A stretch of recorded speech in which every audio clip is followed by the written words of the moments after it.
اكلتنا النهارده سهله وبسيطه ومش مكلفه خالص خالص خالص، وما بتاخدش وقت.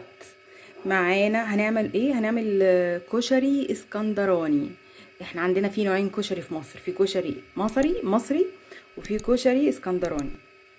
الكشري المصري اللي هو بيبقى مكوناته مكرونه وعدس ورز وبصل وحمص وحاجات كتير.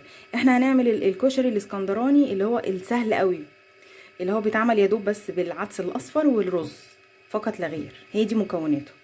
طيب هنعمل ايه؟ المقادير بتبقى عبارة عن نسب من 2 ل1. يعني مثلا كوبايتين رز عليهم كوبايتين رز عليهم كوباية عدس. انت بقى اعملي المكونات زي ما انت عايزة. يعني انا عاملة هنا مثلا تلتين الكوباية رز وتلتها عدس. تمام، النسب 2 ل1.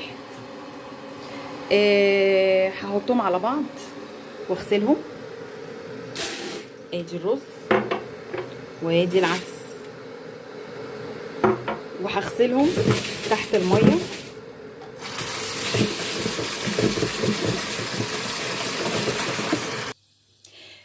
انا كده خلاص غسلت الرز مع العدس. حطيت حلة وفيها نقطة زيت، حبة زيت كده صغيرين خالص خالص. وهحط نفس عيار الرز والعدس مية. يعني انا حطيت تلتين كوباية رز وتلت عدس، يعني كوباية كاملة رز وعدس. هحط زيها بالظبط مية. بسم الله الرحمن الرحيم. وبعد كده هحط رشة ملح.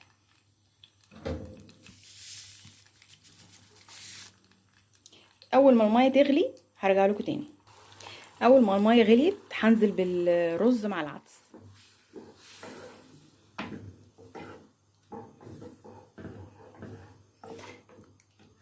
طريقته سهلة قوي، يا دوب احنا حطينا نقطة زيت وكوباية مية، واول ما ورشة ملح، واول ما المية غليت نزلنا بالرز مع العدس.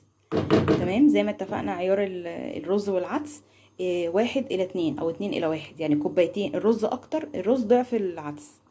تمام. هغطي الحلة واسيبها لما المية تتشرب.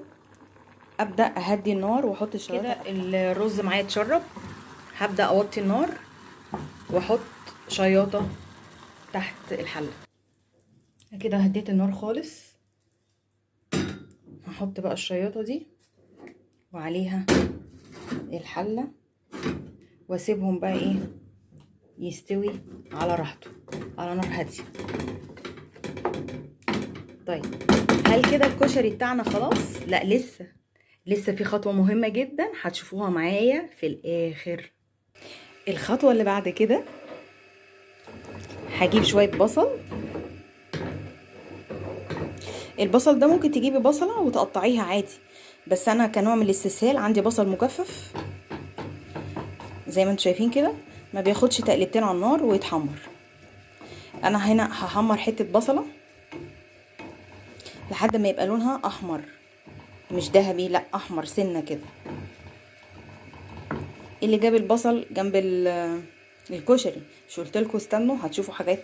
استنوا لاخر الفيديو هتشوفوا حاجات تانية. البصل المجفف ده مش بياخد وقت خالص على النار، يا دوب يشم النار بيستوي. فما تسيبهوش على النار وتروحي في حتة تانية، لا خليكي واقفة وايدك فيه،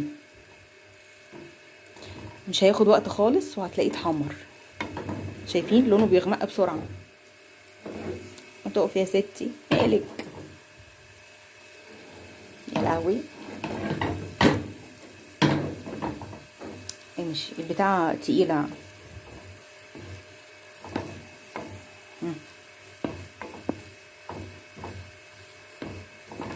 خلاص، تقلبتين بالظبط وهتلاقيها بقت متحمرة.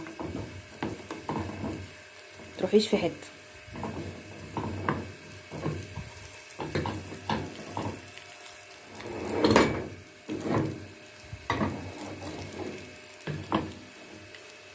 انا بالنسبه لي كده البصله تمام قوي، هشيلها من على النار. طب هتعملي ايه بالبصله دي؟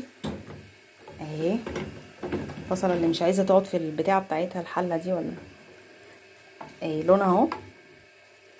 هحطها فين؟ هروح عند الرز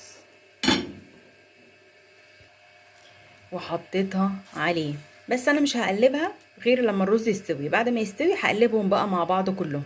تمام. هغطي بقى الرز واسيبه يكمل السوا بتاعنا. بعد ما استوى وقلبت البصله معاه، وبيتقدم مع طبق سلطه، واحيانا في ناس بتاكله مع بيض مسلوق مدحرج. يعني بيض بعد ما بيتسلق بيتشوح في حته زبده على النار، بيتقدم بالشكل ده. ويا رب تكون الاكله بتاعتنا سهله قوي، وبتتعمل مفيش في اقل من 5 دقايق. ومكوناتها موجوده في كل البيت، في كل بيت يعني.